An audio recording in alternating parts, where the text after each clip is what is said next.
నర్సంపేట నియోజకవర్గంలో నెక్కొండ నర్సంపేట మార్కెట్ యార్డ్లో నేడు ఎమ్మెల్యే దొంతి మాధవరెడ్డి జిల్లా కలెక్టర్ డాక్టర్ సత్యసారథితో కలిసి పత్తి మొక్కజొన్న ధాన్యం కొనుగోలు కేంద్రాలను ప్రారంభించారు. ఈ సందర్భంగా ఎమ్మెల్యే మాట్లాడుతూ సిపిఐ ద్వారా పత్తి కొనుగోలు, కిసాన్ యాప్ ద్వారా రైతులు వారు కోరుకున్న రోజే స్లాట్ బుకింగ్ చేసుకుని పత్తి తీసుకువస్తే కొనుగోలు కేంద్రాల్లో ఎలాంటి ఇబ్బందులు తలెత్తకుండా చర్యలు తీసుకుంటామన్నారు.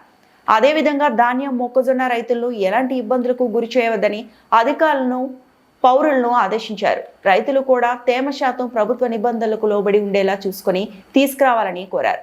ఈ కార్యక్రమంలో additional collector Sandhyarani, DRDO Ramareddy, RDO Umarani, DCO Neeraja, DM civil supplier Sandhyarani, DCSO Krishnaiah, market చైర్మన్లు పాలాయి శ్రీనివాస్, హరీష్ రెడ్డి, పిసిసి మెంబర్లు రంజిత్ రెడ్డి, రామానంద్, బ్లాక్ కాంగ్రెస్ అధ్యక్షుడు తోకల శ్రీనివాస్ రెడ్డి తదితర నాయకులు కార్యకర్తలు పాల్గొన్నారు.